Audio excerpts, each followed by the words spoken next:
Seder. The destiny of America is always safer in the hands of the people than in the conference rooms of any elite. Sam Seder. They are unanimous in their hate for me, and I welcome their hatred. We must guard against the acquisition of unwarranted influence, whether sought or unsought, by the military-industrial complex. The Majority Report with Sam Seder. Ever get the feeling you've been cheated?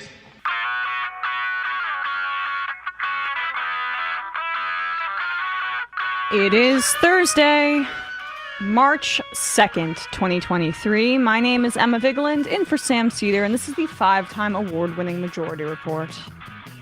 We are broadcasting live steps from the industrially ravaged Gowanus Canal in the heartland of America, downtown Brooklyn, USA. On the program today, friend of the show, Dr. Annelle Sheline, research fellow for the Middle East at the Quincy Institute for Responsible Statecraft. She'll be joining us to discuss her latest report on Yemen. Meanwhile, experts think student debt forgiveness may be saved. The Biden administration had a good day of arguments in front of the Supreme Court. Bernie Sanders, chair of the Senate Health, Education, Labor, and Pensions Committee, will hold a vote to subpoena Howard Schultz over Starbucks' union busting. And an NLRB judge also ruled that Starbucks was engaged in, quote, egregious and widespread anti-labor practices. Blinken and Russian Foreign Minister Sergei Lavrov have spoken at the G20 meeting in India. First reported interaction between these kinds of diplomats in months.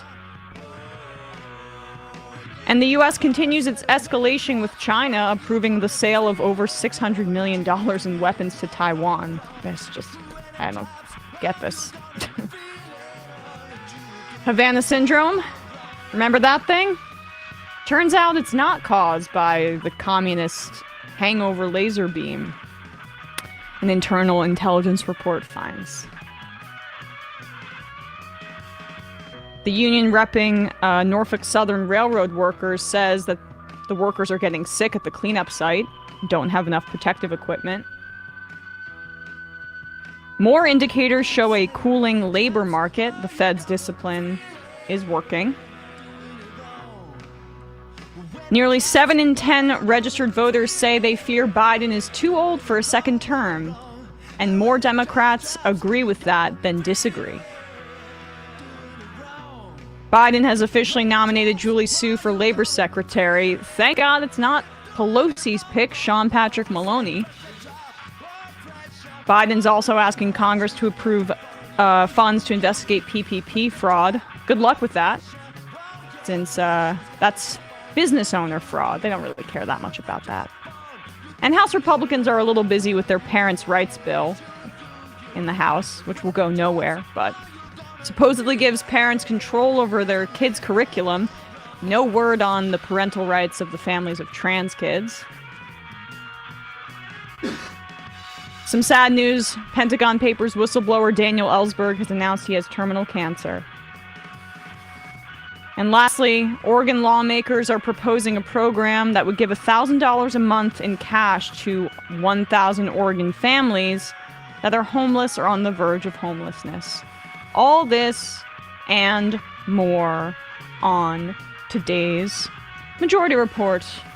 Welcome to the show, everybody. Hope all is well with you. It is an Majority Report Thursday.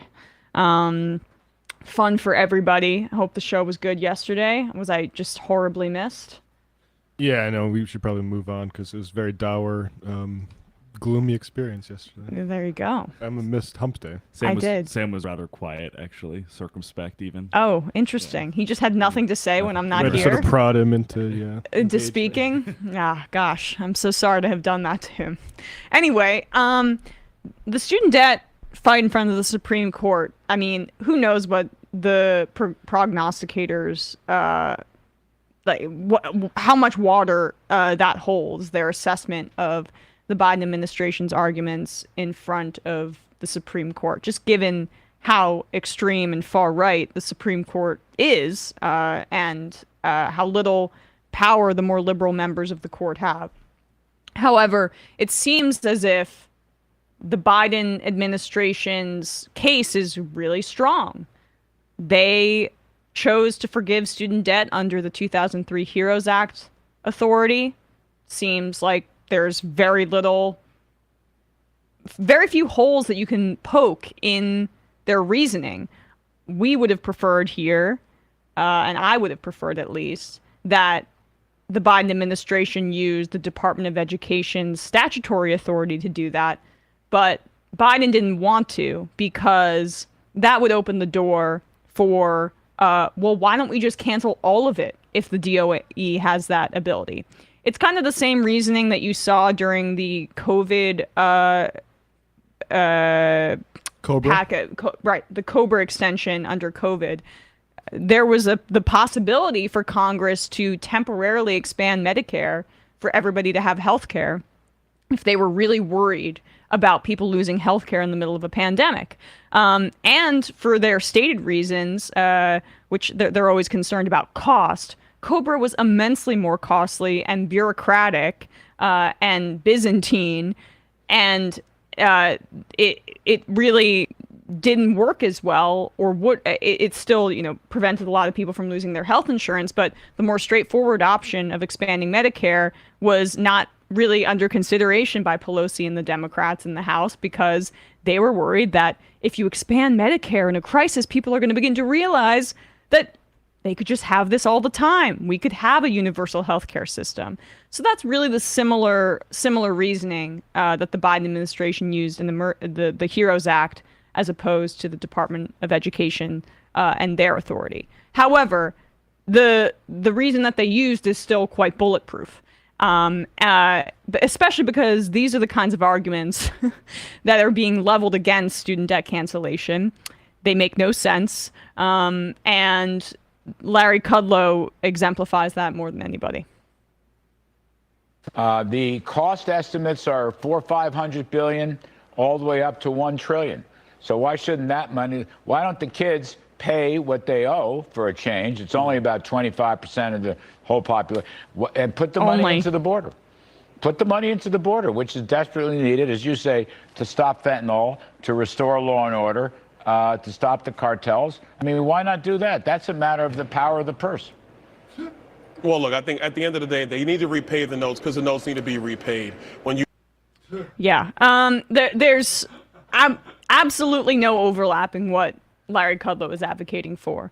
This is essentially by the Biden administration deciding we're gonna just throw away these IOUs for $10,000 for borrowers making less than $125,000, $20,000 for borrowers who took out Pell Grants.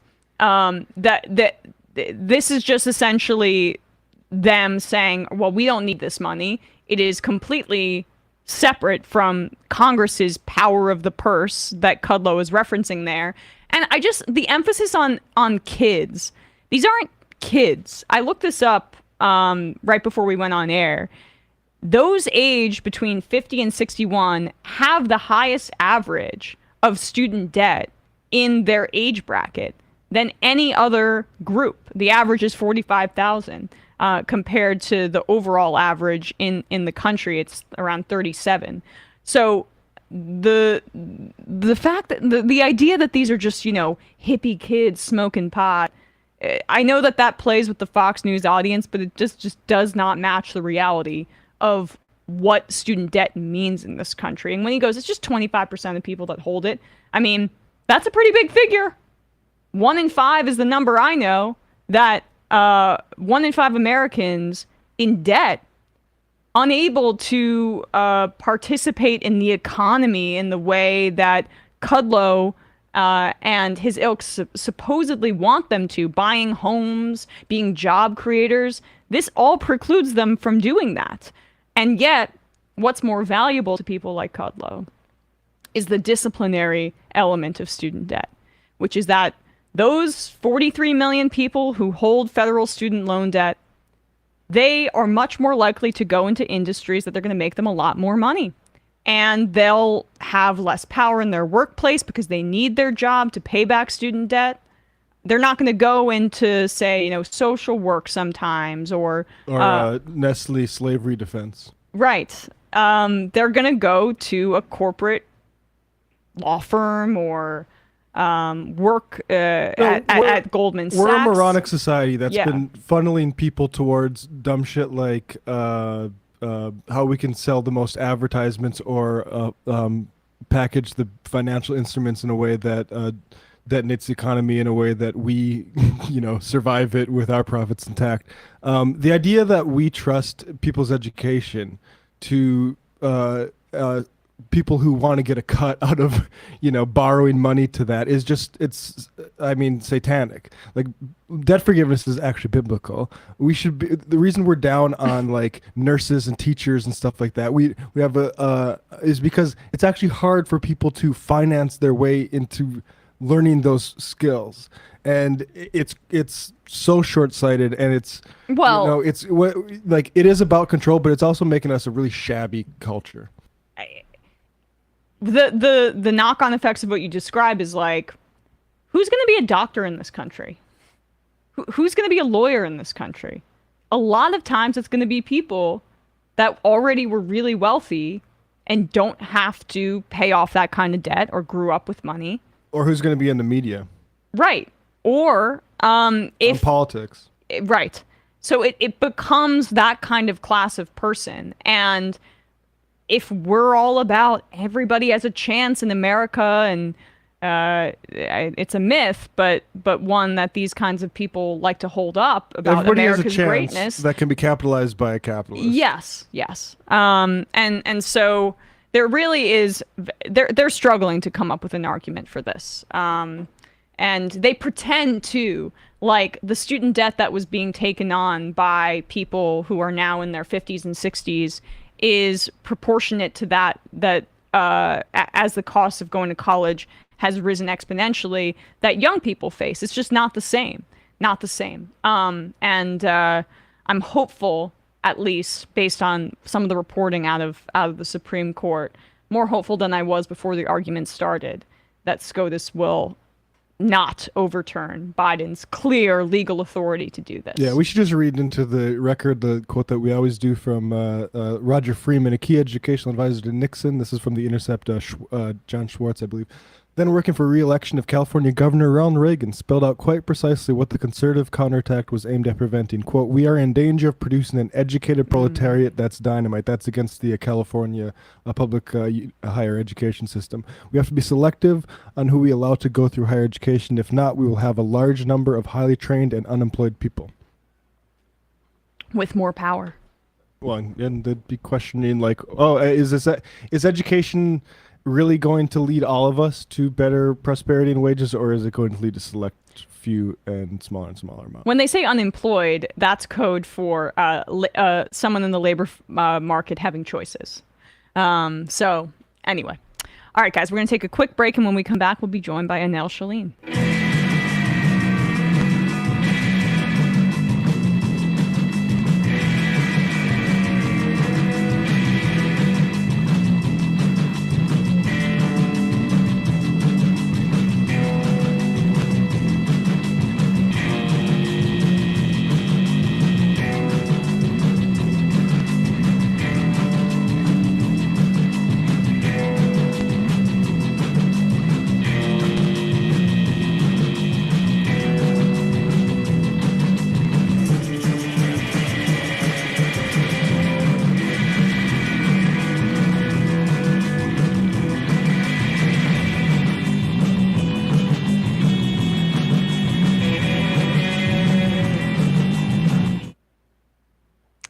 We are back, and we are joined now by Dr. Annelle Sheline, research fellow for the Middle East at the Quincy Institute for Responsible Statecraft. Her latest report is called Ending Counterproductive U.S. Involvement in Yemen.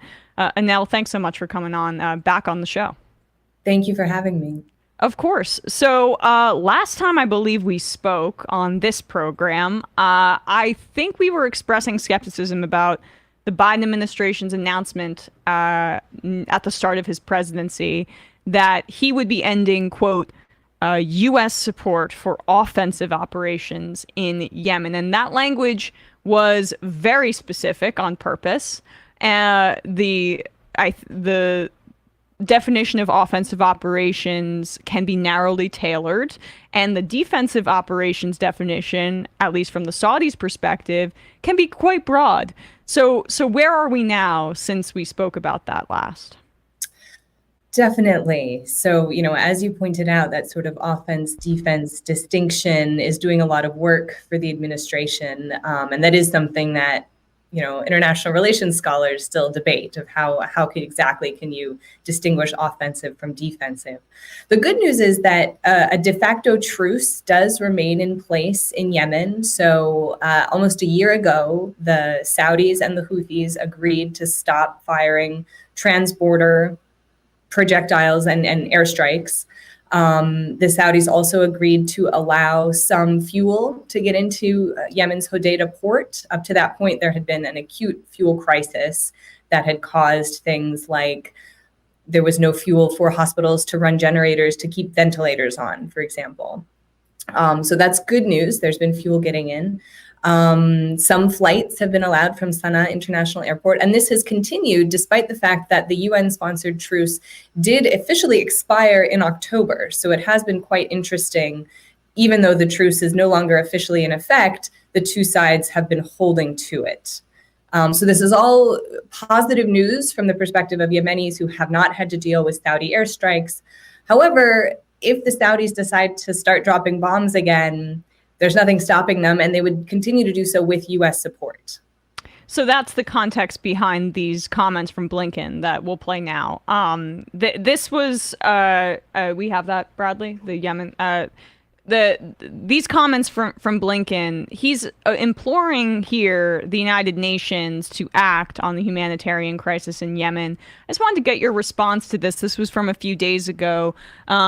To me, it seems like, well, this is on you, dude, but we can react to this in a bit.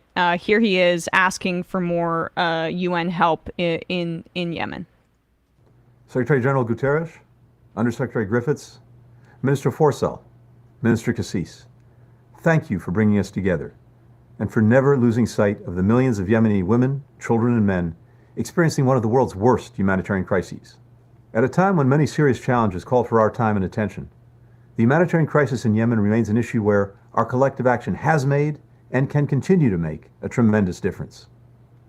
Our funding, together with the relative calm created by the UN brokered truce, prevented 2.2 million Yemenis from falling into emergency levels of food insecurity, where people's lives depend on urgent action.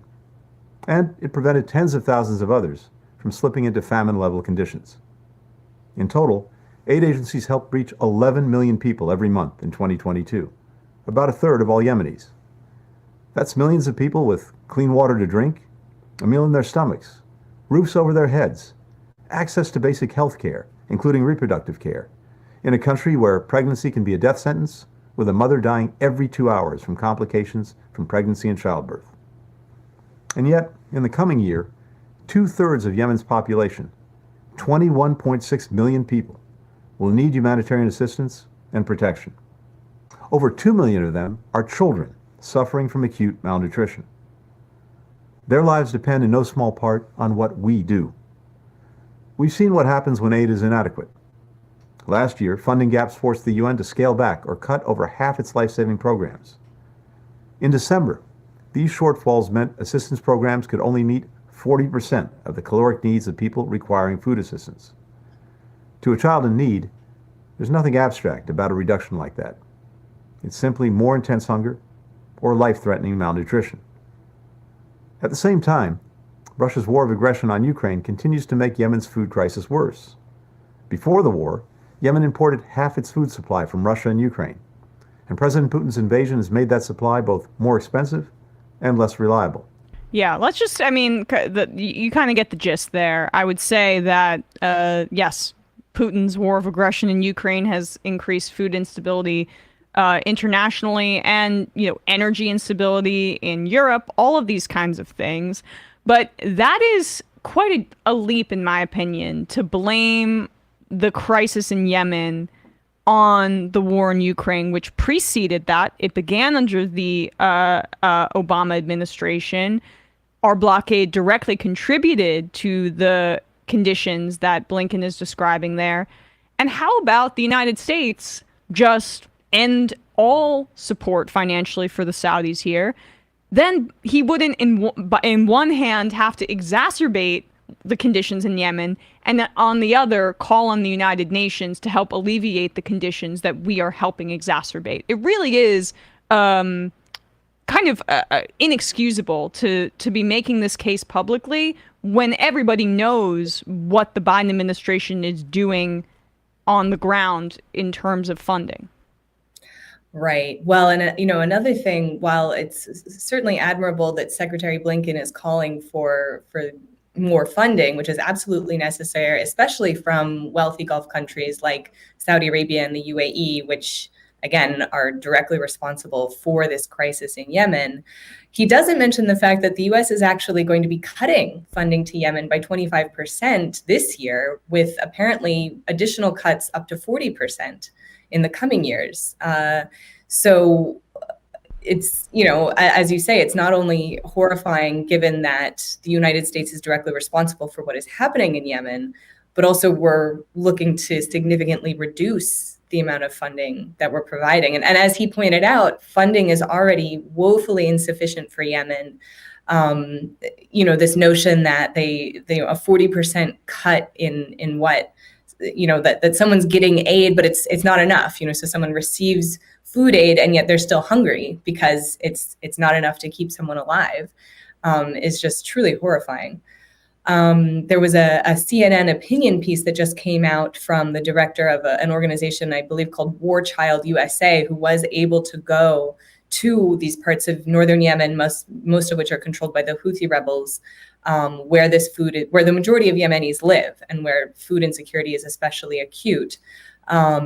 And his description of just, this is a whole generation of people who are lucky to be alive, but their growth is stunted. He thought he was in a classroom of kindergartners and it was 9-year-olds. This is just a whole generation of Yemenis, who are lucky to be alive and whose entire lives have been completely derailed by this horrific war. So I totally agree with you that this notion that Blinken should portray what the United States is doing as admirable and worthy of applause is is pretty horrifying. Well, they want to have it both ways. They want to appear like they care about the humanitarian conditions in Yemen, while at the same time not antagonize the Saudis, which is really all this seems to come down to. Take us to December, a few months ago, when Bernie Sanders introduced a war powers resolution to end U.S. support for actions in Yemen. The Biden administration, by all accounts, whipped votes. I believe that Ryan Grimm of The Intercept reported on this to kill Bernie's attempt to curb the United States' help for the Saudis. How did that go down? Exactly. So Bernie, had committed to bringing the war powers resolution to the floor. This had previously passed under Trump. The war powers resolution passed both houses of Congress, and Trump then vetoed it. And so it did not come into effect. But it was the first time that the War Powers Act had actually been applied since it was passed in the context of the Vietnam War in 1973. So when Bernie committed to reintroducing it, at the very last minute, he actually didn't bring it to the floor because he was facing such stiff opposition from the administration. He said that he would be working with the Biden administration on ending U.S. involvement, and that he would reintroduce the War Powers Resolution if he didn't get adequate indications from the Biden administration that they were ending U.S. involvement here. But as you said, this really is about the U.S. relationship with the Saudis. Saudi Arabia remains America's biggest customer of our arms industry. and U.S. weapons manufacturers are not interested in jeopardizing that relationship. And then in this broader context of geopolitical competition with Russia and China, there's even more of an argument that we can't piss off the Saudis. Or anyone else for that matter, which hence really the fist bump, hence the MBS fist pump by the Biden administration. Exactly. In the wake of Biden making all of these commitments, both on the campaign trail and then once he was president, as you said, saying that he was going to end U.S. involvement, or he wanted to end the war in Yemen, and specifically end U.S. support for offensive actions. However, under the Biden administration, we actually saw Saudi airstrikes go up from what they had been under Trump, which is shocking because Trump was giving all kinds of support to the Saudis, as people will probably remember the extent of the closeness between the Trump administration, specifically Kushner, and Mohammed bin Salman. So then the fact that airstrikes went up under Biden was truly just completely went against his own statements about the fact that he was going to end U.S. support for offensive actions. And again, there's very little distinction that can be drawn between offensive actions and defensive ones. So the Saudis claim everything's a defensive action in Yemen because it's, well, not everything. I mean, some can, but just to make this case, like they are still doing the same kind of stuff. I know that there's been a bit of a truce brokered by the United Nations, but still under the auspices of it being a defensive action. Can you talk about that? We touched on it earlier, but if you don't mind fleshing out that dynamic, what they're claiming are defensive actions, and what I think to the naked eye look clearly like offensive operations in Yemen. Well, again, I should clarify that since the truce has been in effect, so it came into effect last April, and even now, it technically expired, but we have not seen the Saudis or Emiratis launching airstrikes, which is great. Right. This is a significant development, and there's been a lot of hope that perhaps this could lead to an additional agreement that, the Saudis are ready to get out of Yemen. There have been talks of these back channel talks between the Saudis and the Houthis brokered by the Omanis. Nothing has really materialized yet, but there is hope that perhaps this current de facto truce, which again is, the truce is over, but there's just no one has yet violated it, at least to that extent of sending airstrikes over the border. Perhaps could be solidified into a longer term agreement. However, we have seen skirmishes inside Yemen. We have seen Saudi-backed fighters, especially recent skirmishes in the northern region of Seder on the border with Saudi Arabia. So it's not that there has been absolutely no violence, but at least we have not seen the Houthis launching any transborder missiles or drones, and no Saudi-led airstrikes.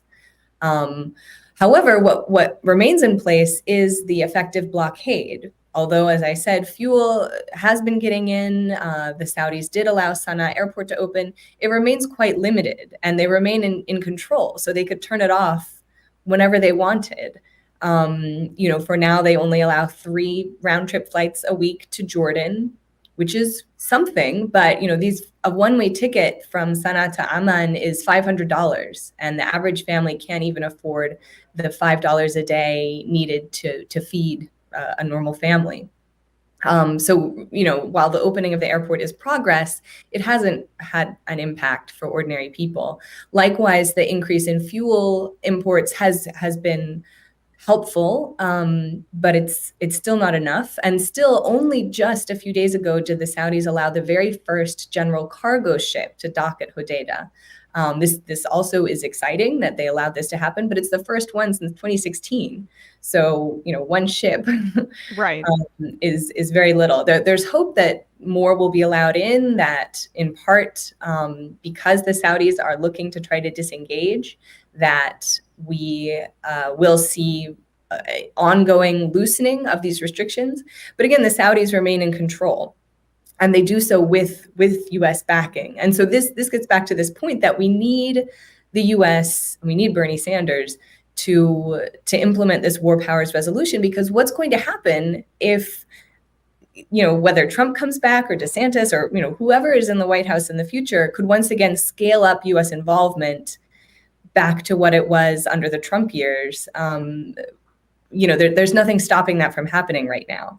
And so this notion that, well, the Biden administration has supported diplomacy, or there's, this de facto truce is still in place, so we don't need to worry about it anymore. There's nothing preventing a massive increase of that support once again. Yeah, I mean, and it seems like that's been kind of the underpinning of Congress's growing, almost recurrent attempts to claw back war powers from the executive branch, right? Like there's been a bit of an understanding, although they haven't had success, post 9/11, I think, that it's in Congress's best interest, well, I guess maybe in the past recent years, but since that massive expansion, allowing for the president to do essentially whatever they want when it comes to wartime, that Congress is like, well, we might want more of a say in this. And that's why the Yemen resolution was able to get through both chambers, right? Exactly. As you were saying, in the wake of 9/11, we saw Congress completely abrogate its responsibility. The imperial presidency expanded massively.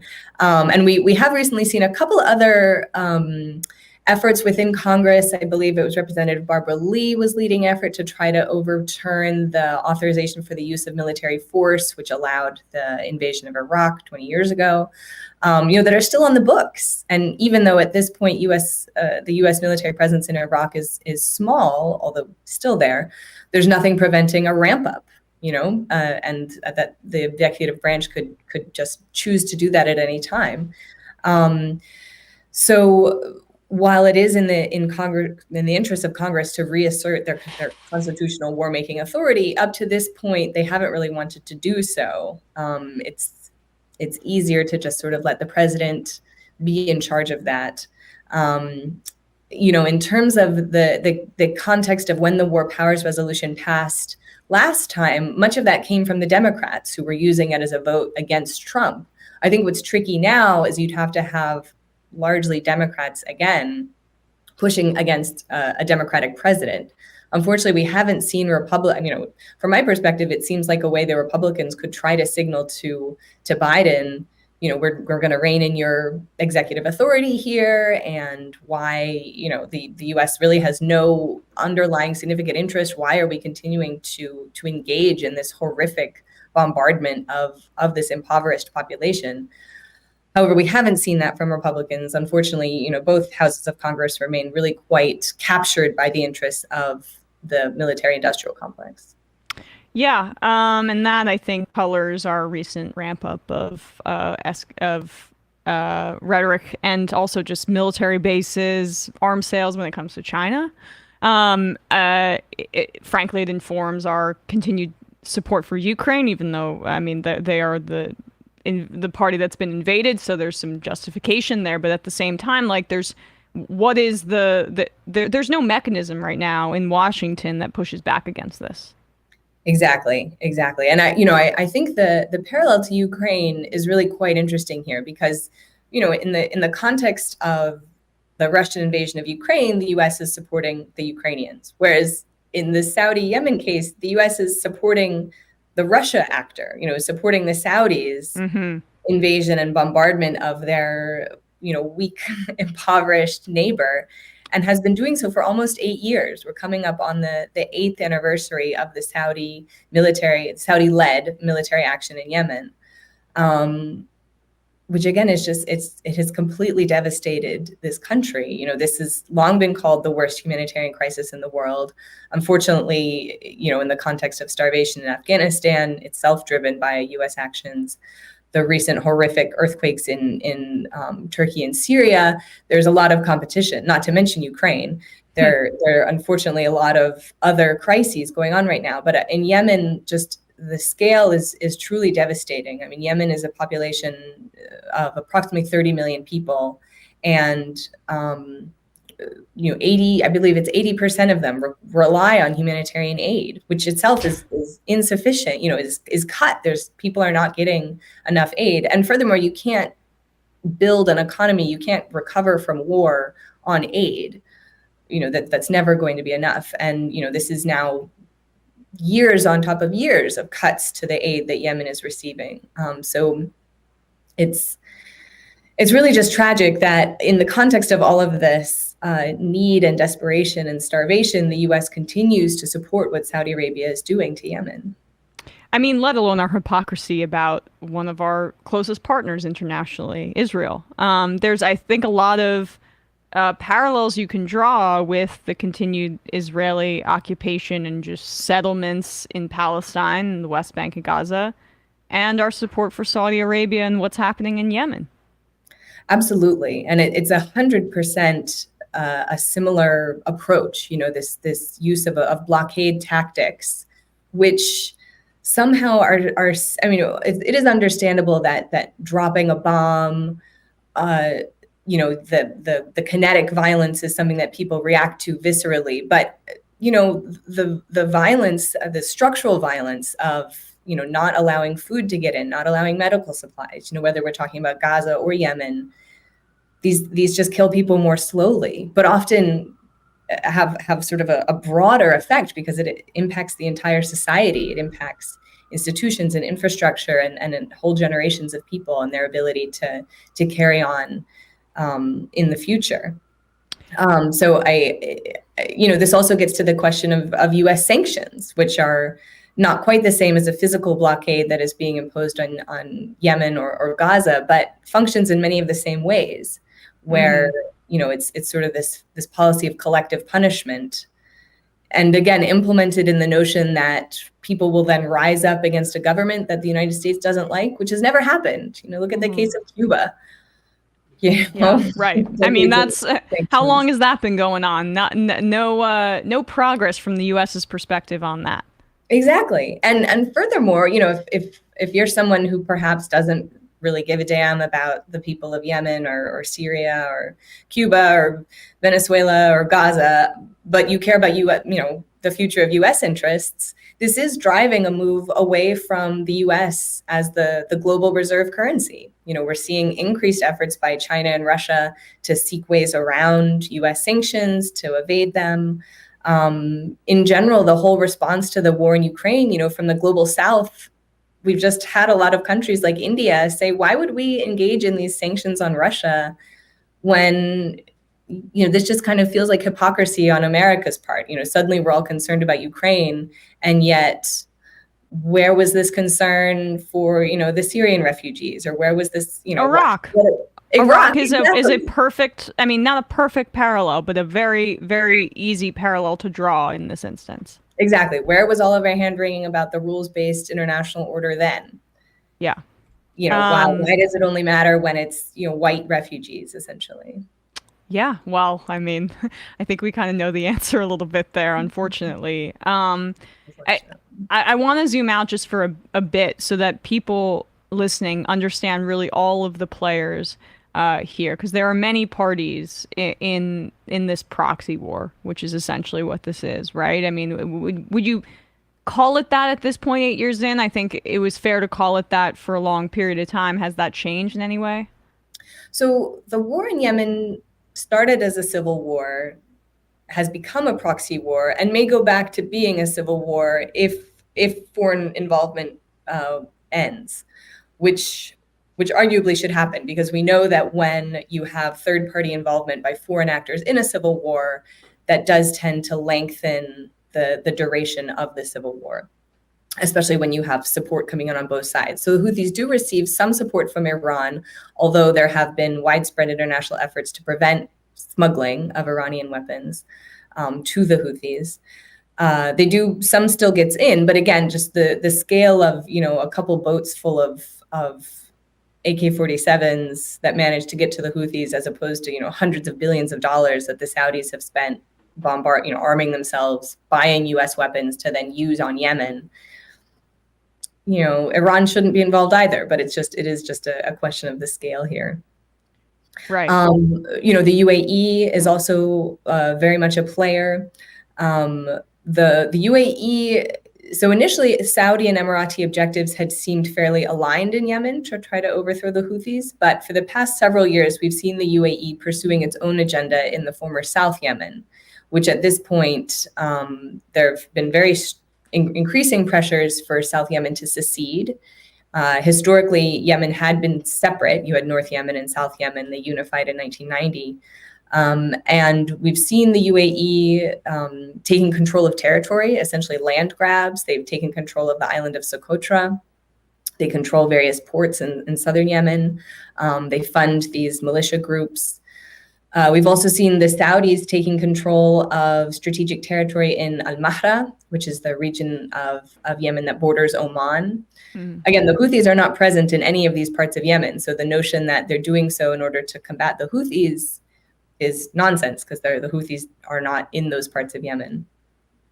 So it's, again, it just gets back to this notion that the U.S. is making so much noise about the rules-based international order in terms of Russia's treatment of Ukraine, and yet continuing to aid and abet identical behavior by Saudi Arabia and the UAE in seizing control of territory in Yemen.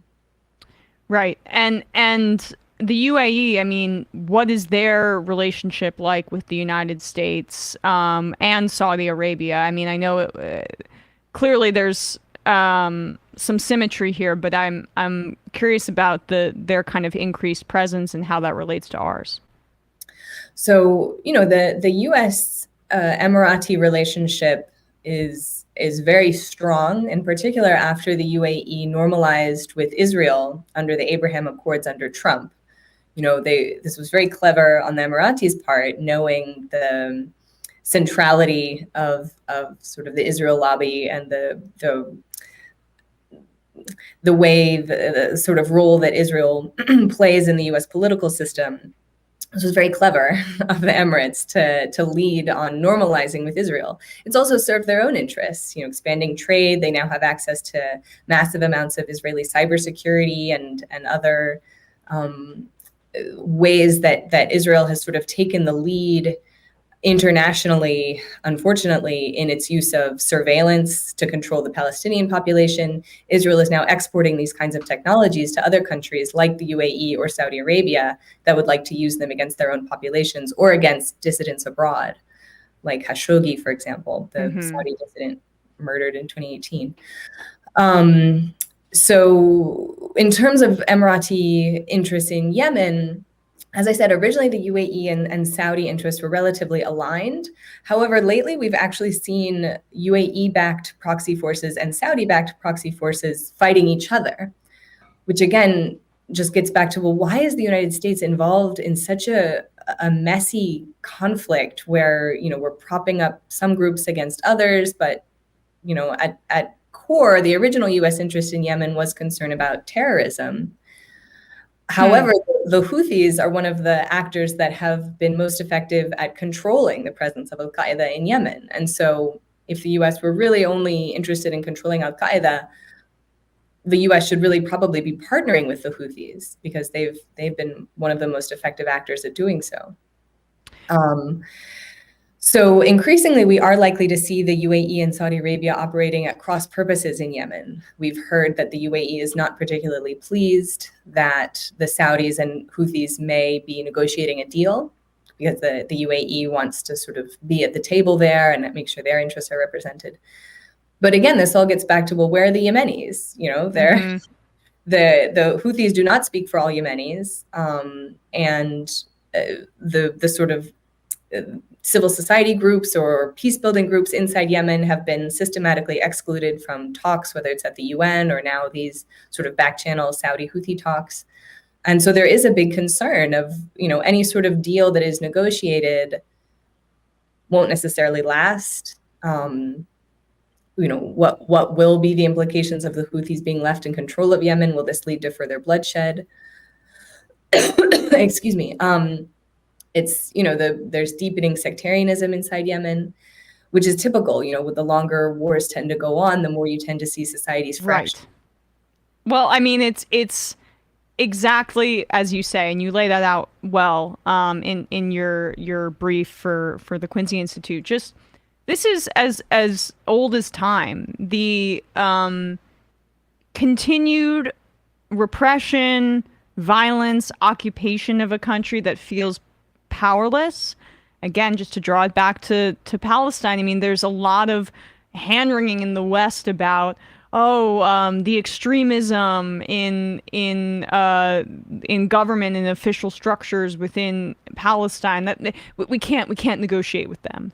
And this is a direct result of extremism cropping up because people feel completely powerless and voiceless, and so more radical voices that are going to make people feel empowered, and that's just the natural way of things when you continue to disempower a population. Exactly. And, people tend to respond to violence with violence. So when people are targeted with state violence, it's very unusual to have a Martin Luther King or a Gandhi who responds with nonviolence. I mean, it is a very powerful response, but it's very difficult. The sort of, I think, automatic response from a lot of people is to defend oneself with violence if needed.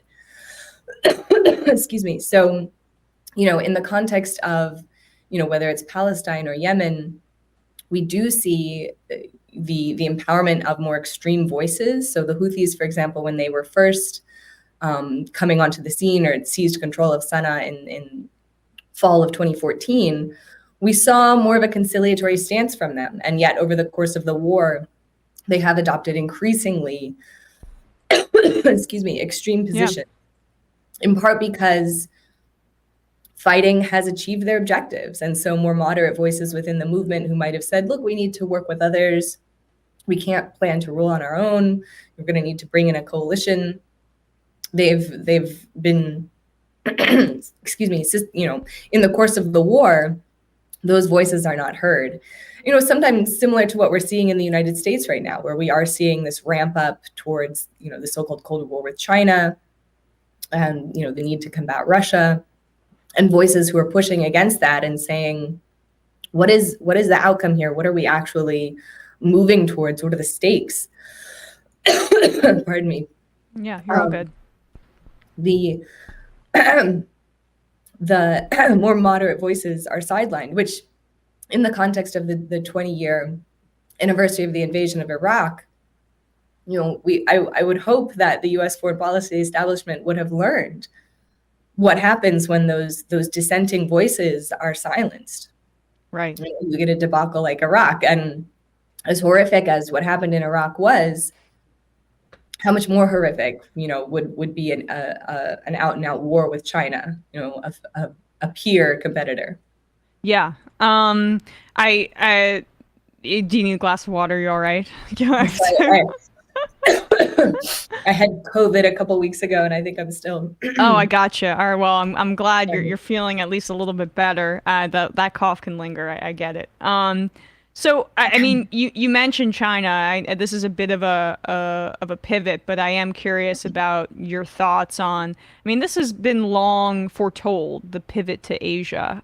We've effectively wrecked the Middle East, and we got a bunch of Middle Eastern countries to come to the side of Israel. So that means that the United States has influence there, and we also have oil partnerships with them. So, all right, like the West has ruined the Middle East enough. So now we're increasing militarism towards China. The reopening of 4 Philippines bases that have been defunct for a while, but were United States colonial operations in China's backdoor, plus our agreements with Australia. So we have more weaponry on the coast of China. And then this news from yesterday about 600 million in arms potentially going to Taiwan. What is the end game here? And as somebody who studies U.S. policy in the Middle East, what are your number one concerns? It's hard to nail down the number one concern.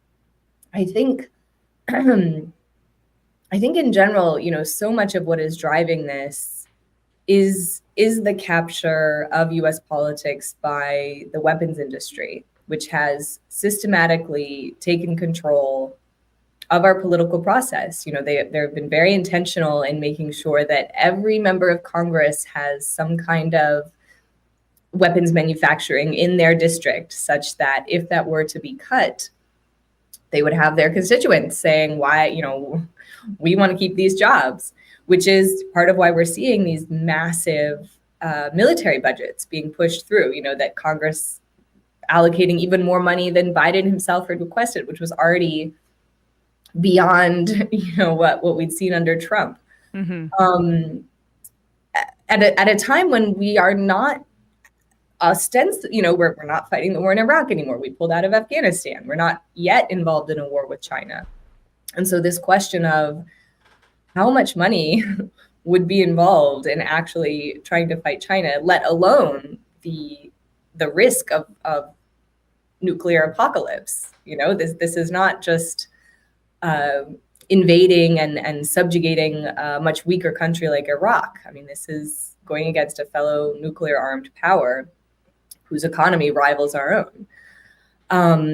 So I think my number one fear is that people may have this notion that, well, we won the Cold War against the Soviet Union, or, the war in Iraq wasn't great, but, it wasn't that big of a deal, because for many Americans, are all volunteer force, many people don't feel directly the impact of what that war meant, whether it was for U.S. veterans or for populations in the Middle East, for Iraqis, for the many other. The 1 million dead Iraqis, that doesn't translate domestically. Well, and just, you look at the figures coming out of the Cost of War Project, looking at, the impact of the entire war on terror in terms of civilians killed. The numbers are really shocking. So that's my fear, is there's kind of this notion that we can afford this, or, if we were to fight this war, a war with China, whether it's a new Cold War or a hot war with China, that it's okay because we would win. Is really alarming. I don't think people understand what that would actually mean. Furthermore, I think it's very hard for people to understand what has been lost in the extent to which so much money goes to our military, the extent to which so many of these weapons are then turned around through things like the 1033 program, such that, unwanted military equipment is just donated to local police forces. And so then you have military grade equipment being used on U.S. citizens at no cost to the police. They have access to all of this excess military equipment because we're overfunding the military with equipment that it doesn't even want, but that continues to be manufactured because the member of Congress voted for it, because they want to keep those jobs. And, the way to address this is to shift away, to have a new industrial policy that does not promote and continue to fund the military industrial complex, but instead shifts to what Americans actually need, which are things like green energy and education and healthcare and, a less police-based system. There are lots of jobs that if we chose to, we could be funding those kinds of things instead of directing trillions of dollars of American taxpayer money to our military, and largely to military contractors who then, end up spending, mountains of money. When some of my colleagues have really dug into this, some of the work of people like Bill Hartung, for example, my colleague at the Quincy Institute, just looking at the gouging of the Pentagon by military contractors, because there's no competition. They can charge whatever they want. And also, you look at the audits, the multiple failures of the Pentagon. It's just that amount of waste would never be tolerated in any other part of our government, and yet the Pentagon consistently, on a yearly basis, fails audits because just billions unaccounted for. Absolutely. And it occurs to me that it's just the CHIPS Act and the push for more domestic manufacturing. In and of itself, I'm good with, right? Especially if, say, there's protections for union labor and other things. But it seems like the Biden administration and other Democrats feel like they cannot pass a domestic agenda of that nature without it tying it to anti-China hawkery. And then that just cracks the door open for a very eager military-industrial complex that wants all these arms sales, and we're off to the races. And the Biden administration, this is going to go down as a deep, deep failure. This policy of a continued aggressiveness towards China. I'm very worried. I'm not sure, but I know you are. But to me, this is an example of an empire in complete decline, where we have no idea how to exert our state power outside of the context of increased military presence abroad. Because even our domestic agenda is in that context.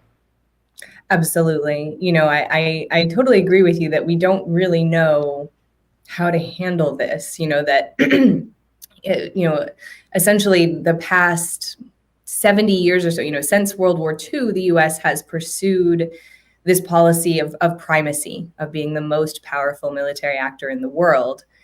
And since the end of the Cold War, we were able to do that without too much trouble. And yet now, in this context of now a multipolar world, where specifically we have China, although also Russia, reasserting or asserting themselves, U.S. policymakers, the U.S. foreign policy establishment doesn't know how to handle that except to throw more money at the military and to try to push for, our allies around the world to line up on our side against China or against Russia. And many of these countries are not interested in doing so. They don't want to antagonize China or Russia. They have lucrative trade relations. Their economies depend on engaging with these countries, and they don't want to be pushed to choose. And if they are forced to choose, we might not like the decision they make. Mm-hmm. They might not line up on our side. And so the fact that the choice at the moment does seem to be things like, well, we can't pressure a country like Saudi Arabia because what if they go over to China? They're already going over to China. China is already their largest customer largest purchaser of Saudi oil. And they're already purchasing, they're diversifying their military procurement process. I mean, this is not something the U.S. can really stop them from doing. And instead of freaking out about that, the fact that we might lose our status as the world's biggest arms dealer, we should be investing in other aspects of our economy, no longer prioritizing the U.S. weapons industry and providing it with such massive benefits and kickbacks and subsidies. But thinking about what does a future multipolar world look like, where the United States is not the global hegemon, and what do the American people want? Americans by and large do not want more war. Yeah, I completely agree. I can't thank you enough. Always appreciate you coming on the show, Dr. Annelle Sheline of the Quincy Institute. You can read her brief on this topic regarding Yemen, ending counterproductive U.S. involvement in Yemen. Thanks so much for coming on. I really appreciate it. Thank you, Emma. It's always a pleasure to get to speak with you. Yes, same here. Likewise. All right, folks, with that, we're going to wrap up the first hour of this program, start to head into the fun half. We'll take your calls, read your IMs, but first, Matt, what's happening on Left Reckoning? Left Reckoning, we got the third installment of our Rosa Luxemburg Reading Series coming up for patrons, patreon.com/Left Reckoning. I do want to instead plug a GoFundMe, though. And I talked about this on Left Reckoning, but this is another, I feel like these stories aren't being told enough. The amount of damage that has been caused by the pandemic and how little the government has done for people, and how often people are left in the lurch because we don't have, for instance, guaranteed right to healthcare in this country. So this is a news segment from KX News out of Williston, North Dakota, about a family, the father of this, a family of a young kid who got leukemia, toddler. The father had previously lost his insurance because COVID collapsed his lung. Well, I'll just play this news story and they can describe some of these details here. Medical emergency. One North Dakota family has found themselves far from home with no idea as to how they'll pay their medical bills. KX News' Jordan Rodriguez talked with the family about their story. On November 11th, 2022, the Reese family got the news no family wants to hear. Their 2-year-old son, William, was diagnosed with leukemia, a cancer that, if not treated, can be fatal within months. After getting the diagnosis, William and his mother, Marisol, flew out to the Primary Children's Hospital in Salt Lake City, Utah. The Reeses say they informed the Wilkinson Elementary principal, Jeremy Brenner, as well as the Wilson Public School HR, what was going on, and they couldn't believe what happened next. I went across the street and spoke with HR over there. Her name, I believe, was Miranda, a nice woman there. She said, "Don't worry, go take care of your kid. Everything's fine.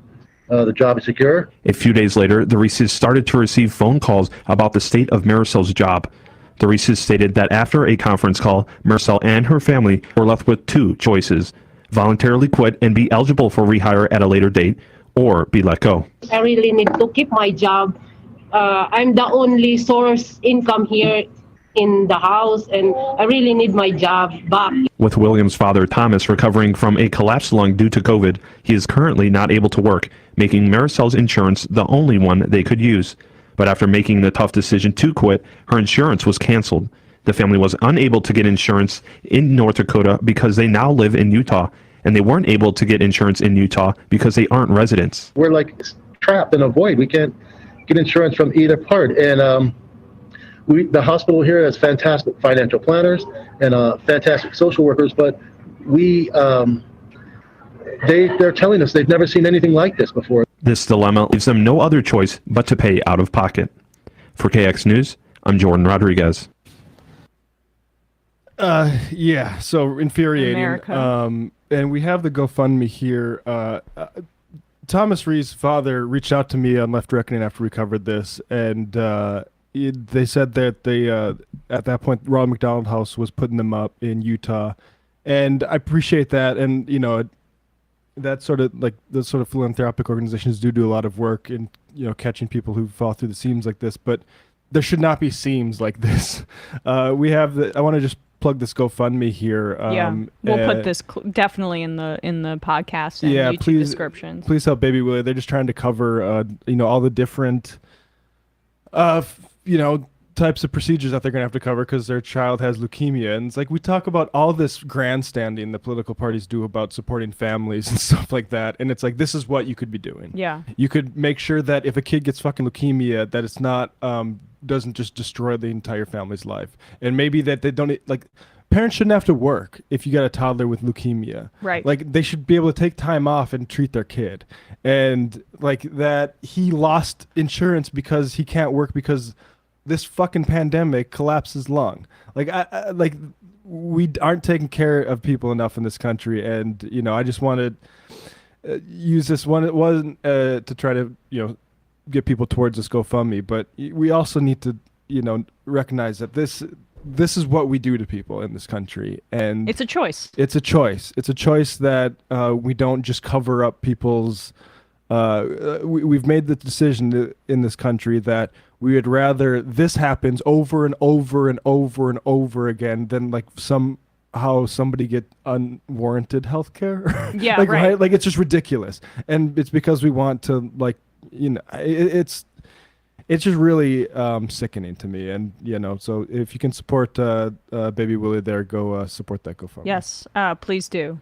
I can't believe. I mean, should his job not be? Isn't that a violation of disability rights? I don't, apparently not. Either way. Like the school board, look, I don't know what the statutory stuff is, but I will say that school district in Williston, that's where the oil money is coming in, so there should not be any sort of problem with even the local area footing the bill for these folks.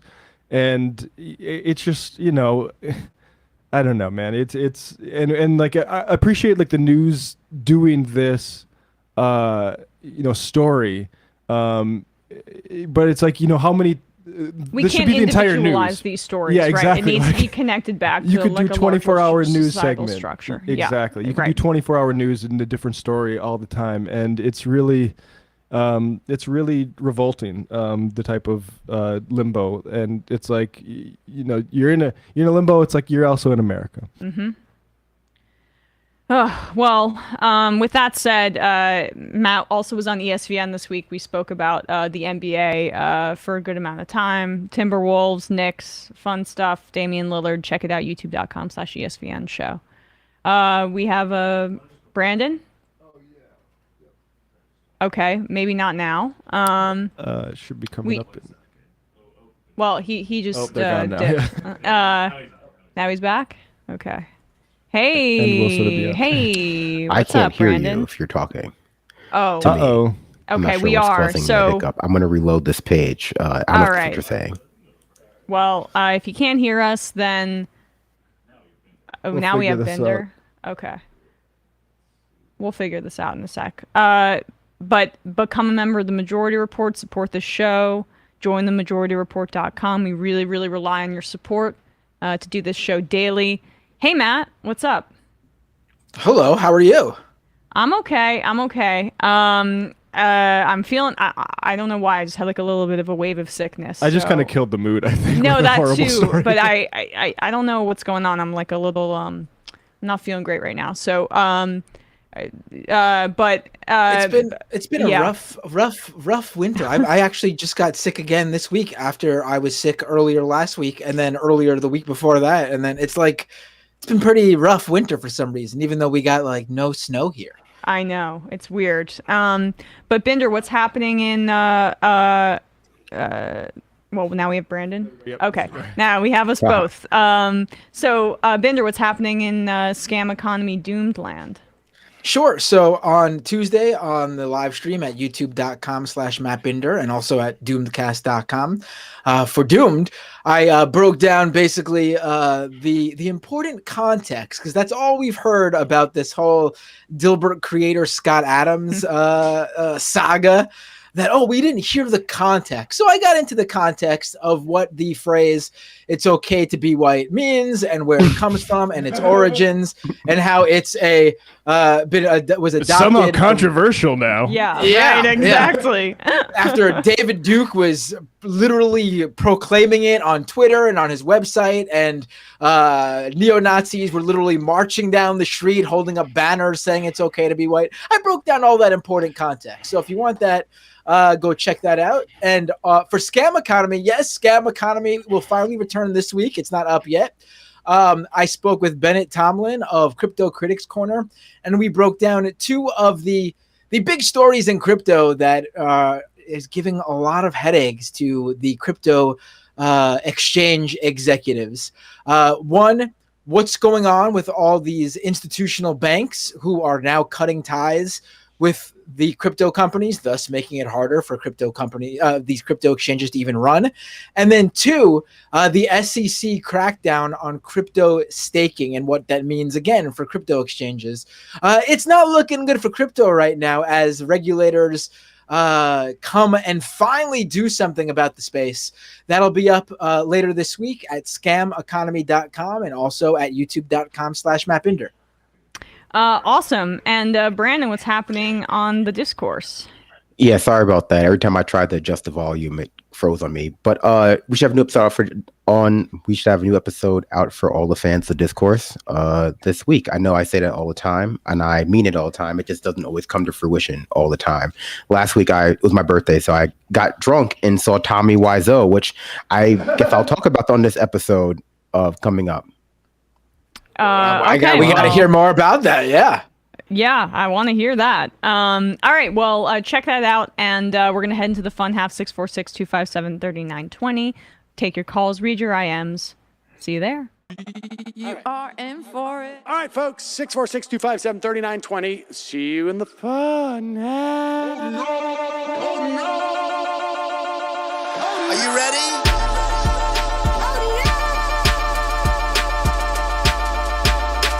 Who sent us this? Alpha males are back. Boy is back. And the alpha males are back. Just as delicious as you could imagine. The alpha males are back. Boy is back. And the alpha males are back. Just want to degrade the white man. Alpha males are back. I take all of it in my throat. Alpha males are back. Snowflake says what? The alpha males are back. You are a madman. And the alpha males are back. Oh no, Sam Seder! What a fucking nightmare! Bring back DJ Danner. Yeah, or a couple of them. Just put them in rotation. DJ Danner. Well, the problem with those is they're like 45 seconds long, so I don't know if they're enough of a break. That's fucking nonsense. See white people doing drugs, they look worse than normal white people, and all white people look disgusting. And the alpha males, psych, fuck them. Snowflake says what?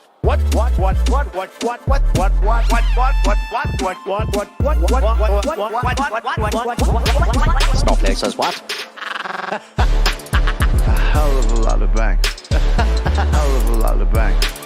A hell of a lot of bank. Okay, I'm making stupid money. Hell of a lot of bank. A hell of a lot of bank. All lives matter. Have you tried doing an impression on a college campus? I think that there's no reason